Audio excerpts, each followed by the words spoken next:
Hello friends, welcome back to my channel ருசிக்கலாம். நம்ம இன்றைக்கி பார்க்க போகிற ரெசிபி ரொம்ப சூப்பரான டேஸ்டியான குழு குச்சி ஐஸ் தாங்க பார்க்க போகிறோம். பொதுவாக குச்சி ஐஸ்னாலே எல்லாத்துக்கும் ரொம்ப பிடிக்கும். நம்ம அந்த காலத்துலலாம் குச்சி ஐஸ் தான் ரொம்ப அதிகமாக சாப்பிட்ருப்போம், நார்மல் ஐஸ்கிரீமை விட. இந்த குச்சி ஐஸ் செய்கிறது ரொம்ப ஈஸி. வீட்டில் உள்ள ஃப்ரூட்ஸை வச்சு நம்ம ஈஸியாக வீட்டிலே ரெடி பண்ணிடலாம். இந்த ஐஸ் செய்கிறதுக்கு மோல்டு கூட தேவையில்ல, வீட்டில் உள்ள சில பொருட்களை வச்சு நம்ம ஈஸியாக செஞ்சிடலாம். நிறைய ஆப்ஷன்ஸ் அது சொல்லியிருக்கேன். ஸோ வீடியோவை ஸ்கிப் பண்ணாமல் பாருங்கள். உங்கள் கிட்ஸுக்கு இதை செஞ்சு கொடுத்து அசத்துங்க. அதுக்கு முன்னாடி நம்ம சேனலில் இப்போ தான் நீங்கள் ஃபஸ்ட் டைம் பார்க்குறீங்கன்னா மறக்காமல் சப்ஸ்கிரைப் பண்ணி பக்கத்தில் உள்ள பெல் ஐக்கானை கிளிக் பண்ணி அதில் ஆளுங்கிற பட்டனை கிளிக் பண்ணிக்கோங்க. ஃபஸ்ட்டு கிரேப் ஐஸ் செஞ்சிடலாம். நான் இந்த கிரேப்ஸ் தான் எடுத்திருக்கேன். இதை மிக்ஸி ஜாரில் சேர்த்துக்கலாம். நீங்கள் எந்த கிரேப்ஸ்னாலும் எடுத்துக்கலாம். கொஞ்சம் கிரேப்ஸ் புளிப்பு இல்லாத கிரேப்ஸாக எடுத்துக்கிட்டிங்கன்னா ரொம்ப நல்லது. இப்போ இதை நல்லா மிக்ஸி ஜாரில் அரைச்சி எடுத்துகிட்டு வந்துடலாம். கொஞ்சம் கிரேப்ஸ் மட்டும் தனியாக எடுத்து வச்சுக்கோங்க. ஒரு 4-5 பீஸ் எடுத்து வச்சா போதும். இப்போ இதை நல்லா அரைச்சி எடுத்துகிட்டு வந்துடலாம். பாருங்கள், இந்த அளவுக்கு நல்லா மையாக அரைச்சி எடுத்துக்கோங்க. இந்த அளவுக்கு அரைச்சி எடுத்ததுக்கப்புறம் இப்போ இதில் தண்ணி சேர்த்துக்கலாம். தண்ணி ரொம்ப சேர்த்துட வேண்டாம். தண்ணி ரொம்ப சேர்த்திங்கன்னா உங்களுக்கு சுகர் அதிகமாக சேர்க்குற மாதிரி ஆகிடும். நம்ம கிட்ஸுக்கு கொடுக்குறனால நீங்கள் சுகர் சேர்க்காமல் நீங்கள் அப்படியே கொடுக்கணும்னு வச்சிங்கன்னா ஃப்ரெஷ் ஜூஸாக அப்படியே கூட நீங்கள் ஃபில்ட்ரு பண்ணி கிரேப் ஐஸ் செஞ்சுக்கலாம்.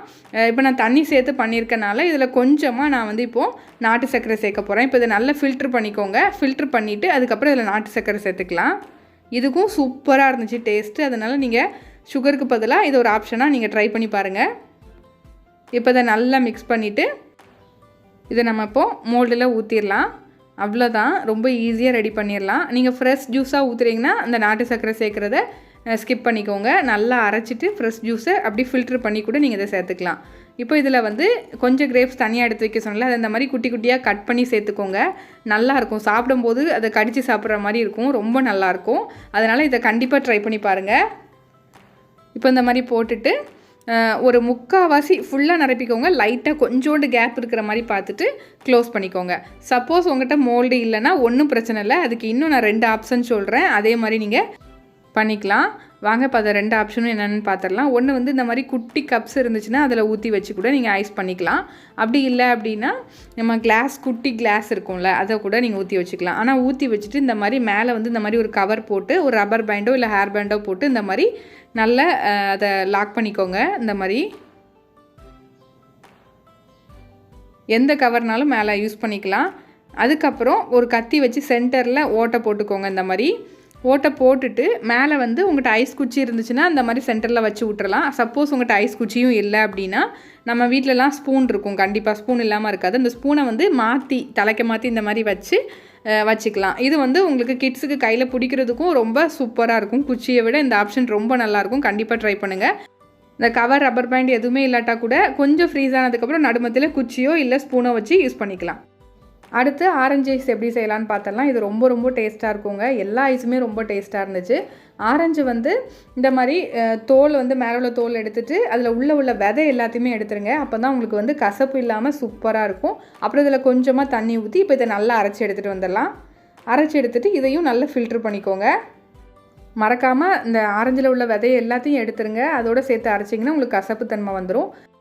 நல்லா ஃபில்டர் பண்ணி எடுத்ததுக்கப்புறம் இதில் ஸ்வீட்னஸ்க்கு நான் தேன் சேர்த்துக்கிறேன். தேன் சேர்த்து பாருங்கள், ரொம்ப சூப்பராக இருந்துச்சு ஐஸு. கண்டிப்பாக ட்ரை பண்ணி பாருங்கள். இந்த மாதிரி ஹெல்த்தியான வெர்ஷனாக கூட நீங்கள் ட்ரை பண்ணலாம். ஒயிட் சுகர் தான் கண்டிப்பாக சேர்க்கணுங்கிற அவசியம் இல்லை. இப்போ இதை நல்லா மிக்ஸ் பண்ணிவிட்டு நம்ம மோல்டில் ஊற்றிடலாம். சப்போஸ் மோல்டு இல்லைனா நான் சொன்ன மாதிரி கிளாஸில் ஊற்றிக்கோங்க. அப்படி இல்லைனா இன்னொரு ஐடியாவும் இருக்குது. அந்த ஐடியா நான் கடைசி சொல்கிறேன். வீடியோவை தொடர்ந்து ஸ்கிப் பண்ணாமல் பாருங்கள். இப்போ இதில் ஊற்றி வச்சிடலாம். ஊற்றிட்டு இதை வச்சு மூடிடலாம். அவ்வளோதான், ஆரஞ்சு ஐஸும் நமக்கு ரெடி ஆயிரும். இப்போ அடுத்து சேமியா ஐஸ் செய்கிறதுக்கு சேமியா எடுத்திருக்கேன். சும்மா ஒரு ரோல்டு சேமியா எடுத்துருக்கேன். நீங்கள் எந்த சேமியானாலும் எடுத்துக்கலாம். வறுத்த சேமியாவோ வறுக்காத சேமியாவோ எதுனாலும் எடுத்துக்கலாம். எடுத்துகிட்டு கொஞ்சமாக எடுத்துக்கோங்க. எடுத்துகிட்டு இதில் கொஞ்சமாக பால் சேர்த்துக்கலாம். ஒரு 1/4 கிளாஸ் அளவு பால் சேர்த்துக்கோங்களேன். 1/4 கிளாஸ் அளவு பால் சேர்த்துட்டு 1/4 கிளாஸ் அளவு தண்ணி சேர்த்துக்கோங்க. ரெண்டும் கலந்து சேர்த்துக்கோங்க. அப்போ தான் உங்களுக்கு சேமியா நல்லா வேகும் ஈஸியாக. இப்போ இது நல்லா வேகட்டும். இந்த மாதிரி மிக்ஸ் பண்ணி விட்டுட்டு வேக வச்சுக்கோங்க. இடையில லைட்டாக கிண்டி விட்டுக்கோங்க. நல்லா மிக்ஸ் ஆகி வேகட்டும். பாருங்கள், இந்த அளவுக்கு நல்லா கெட்டியாக நல்லா வெந்து வந்ததும் இதில் நாட்டு சர்க்கரை சேர்த்துக்கலாம். நான் ஒரு 2 டேபிள் ஸ்பூன் சேர்த்துக்கிட்டேன். சேர்த்துட்டு இப்போ இதை நல்லா மிக்ஸ் பண்ணி எடுத்து வச்சுக்கோங்க. இந்த அளவுக்கு நல்லா கெட்டியாக வரணும். அப்படின்னா தான் உங்களுக்கு சேமியா ஐஸ் ரொம்ப நல்லாயிருக்கும் டேஸ்ட்டு. அதே சமயம் நீங்கள் ரொம்பவும் வேக வச்சிட வேண்டாம். ஓரளவுக்கு ஒரு 75% வெந்தால் போதும். அந்த அளவுக்கு இருந்துச்சுன்னா தான் நமக்கு சேமியா கடித்து சாப்பிடும்போது நல்லாயிருக்கும். இப்போ இது ரெடி ஆகிடுச்சு. இப்போ இதை தனியாக எடுத்து ஆற வச்சிடலாம் நல்லா. அடுத்து வந்து அதே மாதிரி பால் கொஞ்சம் எடுத்துருக்கேன். இதில் கொஞ்சமாக தண்ணி கலந்துக்கலாம். அப்போது தண்ணி கலந்துட்டு அடுத்து வந்து ஜவ்வரிசி ஐஸ் செய்ய போகிறோம். ஜவ்வரிசி வந்து ஒரு கையளவு நான் சேர்த்துக்கிறேன். இப்போ இதில் எந்த ஜவ்வரிசினாலும் எடுத்துக்கலாம். அந்த கண்ணாடியாக வரும்ல அந்த ஜவ்வரிசி எடுத்துக்கிட்டிங்கன்னா ரொம்ப நல்லாயிருக்கும். இப்போ இதை சேர்த்துட்டு இதையும் நல்லா மிக்ஸ் பண்ணி விட்டுக்கோங்க. ஜவ்வரிசி வந்து அடியில் ஒட்டும். ஸோ அடிக்கடி நல்லா மிக்ஸ் பண்ணி விட்டு நல்லா வேக வச்சு எடுத்துக்கோங்க. இப்போ இதை நல்லா வேகட்டும். பாருங்கள், இப்போ நல்லா வெந்து அந்த கண்ணாடியாக வர ஆரம்பிச்சிட்டு இந்த ஸ்டேஜில் அடுப்பை ஆஃப் பண்ணிடுங்க. ஏன்னா ரொம்ப வெந்துடுச்சுன்னா உங்களுக்கு ஒரு மாதிரி கூலாகிடும், நல்லா இருக்காது.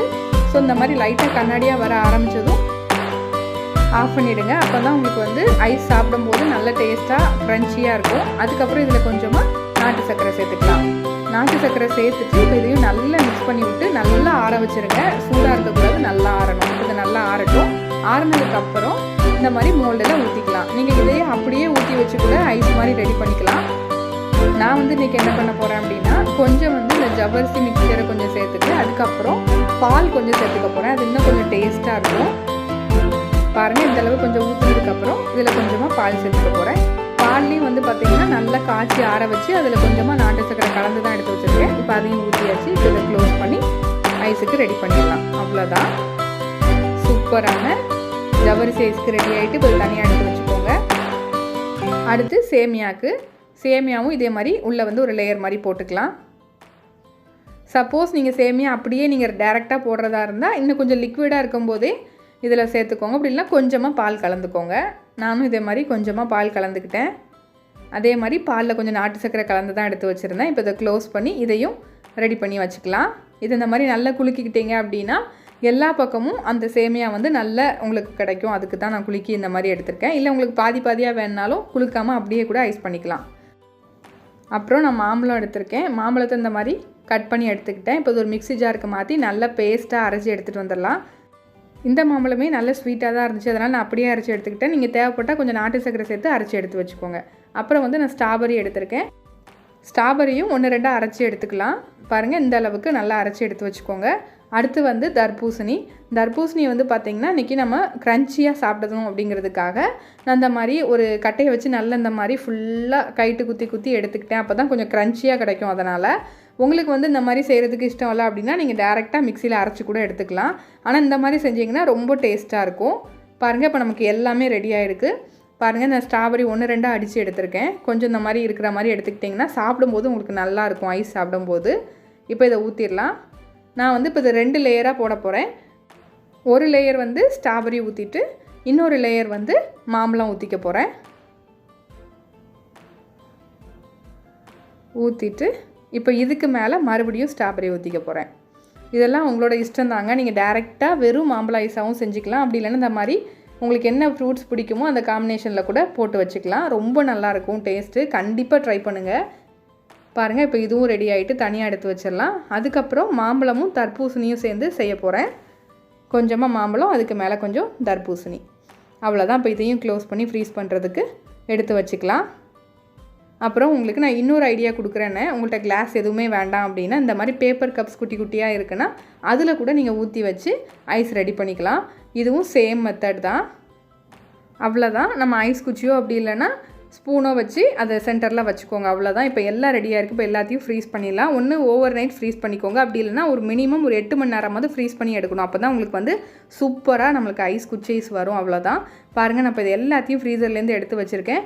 இந்த மாதிரி ஒரு பவுலில் கொஞ்சம் தண்ணி எடுத்து வச்சுக்கோங்க. தண்ணியில் வந்து ஒரு 2 செகண்ட் இந்த மாதிரி வச்சா போதும். ரொம்ப நேரம்லாம் வைக்க வேண்டாம்.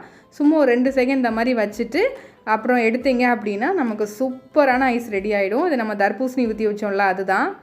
பாருங்கள் எவ்வளோ சூப்பராக வந்திருக்கு அப்படின்னு. நம்ம நல்லா அந்த மாதிரி கட்டையை வச்சு நல்லா இடித்து போட்டனால நல்லா க்ரன்ச்சியாக வந்திருக்கு. அடுத்து நம்ம இதில் கிரேப்ஸ் வந்து ஊற்றி வச்சோம்ல, அதுதான். இதையும் இந்த மாதிரி தண்ணியில் கொஞ்சம் வச்சு எடுத்துக்கலாம். எல்லாத்தையுமே இந்த மாதிரி தண்ணியில் கொஞ்சம் வச்சு எடுத்திங்கன்னா எடுக்கிறதுக்கு ஈஸியாக இருக்கும். அப்போ தான் உங்களுக்கு உடையாமல் ஐஸ் வரும். அதுக்கு தான். பாருங்கள், இப்போ இதை எடுத்து காமிக்கிறேன். எவ்வளோ சூப்பராக இருக்குது பாருங்கள் டெக்ஸ்சரே. பாருங்கள், சூப்பராக வந்திருக்கு. அடுத்து நம்ம ஸ்பூன் வச்சு வச்சோம்ல, அதுதான். இந்த கவர் எடுக்கும்போது மட்டும் கொஞ்சம் கேர்ஃபுல்லாக எடுத்துக்கோங்க. லைட்டாக அதை பிரேக் பண்ணி விட்டு எடுத்திங்கன்னா ஈஸியாக வந்துடும். அவ்வளோதான். இந்த மாதிரி ஸ்பூன் வச்சு பண்ணிங்கன்னா கிட்ஸ் எல்லாம் அழகாக பிடிச்சிக்குவாங்க. ஏன்னா அந்த அடியில் இருக்கிறது வந்து கையில் பிடிக்கிறதுக்கு கிட்ஸுக்கு நல்லாயிருக்கும். ஸோ அதை மாதிரி ட்ரை பண்ணி பாருங்கள். அதுக்கப்புறம் நம்ம அந்த மோல்டில் செஞ்சது எல்லாத்தையுமே எடுத்துடலாம். இது வந்து ஆரஞ்சு ஐஸ். இப்போ எப்படி வருதுன்னு பாருங்கள். சூப்பராக வந்துருந்துச்சுங்க. டேஸ்ட்டும் எல்லாமே வேறு லெவல். கண்டிப்பாக ட்ரை பண்ணி பாருங்கள். எல்லாமே இதில் ஹெல்த்தியானதான் நம்ம சேர்த்துருக்கோம். எதுவுமே நம்ம ஹெல்தி இல்லாத சேர்க்கலை. கடையிலலாம் வாங்கி கொடுத்திங்கன்னா full and full white sugar தான் சேர்த்துருப்பாங்க. நம்ம ஒயிட் சுகர் எதுவுமே சேர்க்காமல் வீட்டில் இருக்கிற பொருட்களை வச்சு ஹெல்த்தியாக செஞ்சுருக்கோம். கண்டிப்பாக ட்ரை பண்ணி பாருங்கள். எல்லாமே டேஸ்ட் ரொம்ப நல்லா இருந்துச்சு. கிரேப்ஸ் பாருங்கள், நம்ம குட்டி குட்டியாக கட் பண்ணி போட்டது எப்படி இருக்குது பாருங்கள். பார்க்குறதுக்கே ரொம்ப அழகாக இருக்குது. டேஸ்ட்டும் ரொம்ப நல்லா இருந்துச்சு. அப்புறம் வந்து சேமியா ஐஸ், அதுக்கப்புறம் ஜவ்வரிசி ஐஸ்,